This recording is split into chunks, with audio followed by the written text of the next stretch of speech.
12 പേരിൽ ഒരുവനായ യൂദാസ്കറിയാത്ത പ്രധാന പുരോഹിതന്മാരുടെ അടുത്ത് നിന്ന് ചോദിക്കുന്ന ഒരു ചോദ്യമുണ്ട്.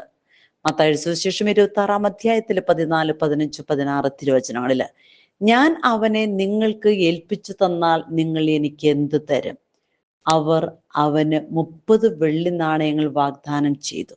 അപ്പോൾ മുതൽ അവൻ യേശുവിനെ ഒറ്റിക്കൊടുക്കുവാൻ അവസരം അന്വേഷിച്ചു കൊണ്ടിരുന്നു എന്ന് തിരുവചനം നമ്മളെ പഠിപ്പിക്കുകയാണ്. ഈ വചനത്തിലേക്ക് നമ്മളൊക്കെ കടന്നു വരുമ്പോൾ നമുക്ക് മനസ്സിലാക്കാൻ പറ്റുന്ന ഒരു കാര്യമുണ്ട്. പാപം പലപ്പോഴും പുറമേ നിന്നല്ല വരുന്നത്, മറിച്ച് ഹൃദയത്തിൽ നിന്നാണ് വരുന്നത്. യൂദാസ്കറിയാത്ത യേശുവിന്റെ കൂടെ നടന്നവനാണ്. ഒരുമിച്ച് ആഹാരം കഴിച്ച് അനുഗ്രഹം പ്രാപിച്ച ഒരു ക്രിസ്തു ശിഷ്യൻ. പക്ഷെ അവന്റെ ഹൃദയത്തിൽ ദൈവസ്നേഹത്തെക്കാൾ 30 വെള്ളി നാണയങ്ങൾക്ക് അവൻ കൂടുതൽ താല്പര്യം കൊടുത്തു.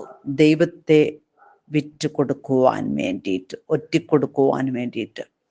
ഇവിടെ നമ്മുടെ ജീവിതത്തിൽ ഒരു ചോദ്യം ഉയരുന്നുണ്ട്. പണത്തിന് വേണ്ടി, പേരിന് വേണ്ടി, പ്രശസ്തിക്ക് വേണ്ടി, അഭിമാനത്തിന് വേണ്ടി ലോകം തരുന്ന പലതിനും പുറകെ പോകുന്നവരല്ലേ നമ്മൾ? യേശുവിനെ മറന്നു യൂദാസ്കറിയാത്ത. നമുക്ക് ചോദിക്കാം, നമ്മളൊക്കെ എവിടെയെങ്കിലും ഒരു യൂദാസായിട്ട് മാറിയിട്ടുണ്ടോ എന്ന്. ദൈവത്തിന്റെ ക്ഷമയിലേക്ക് തിരിച്ചു വരുവാൻ ദൈവം വീണ്ടും അവസരം തരികയാണ്. യൂദാസ്കറിയാത്ത തെറ്റ് ചെയ്തപ്പോൾ അവൻ ദുരൂഹതയിലേക്കാണ് വീണത്.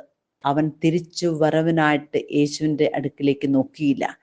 നമ്മുടെ ജീവിതത്തിൽ തെറ്റുകൾ ഉണ്ടായേക്കാം, പക്ഷേ കാത്തിരിക്കുന്ന ദൈവം, പശ്ചാത്താപത്തിന്റെ വഴി, അത് ഒരിക്കലും വിട്ട് കളയരുത്. നമ്മുടെ ജീവിതത്തിൽ എന്തു വന്നാലും നമുക്കായി ഉദ്ധാനത്തിന്റെ അനുഭവം പകർന്നു തരുന്ന ഒരു ദൈവം നമുക്കായി കാത്തിരിക്കുന്നുണ്ട്. ഈ ഒരു നല്ല സമയം നമുക്ക് അതിനായിട്ട് വിനിയോഗിക്കാം.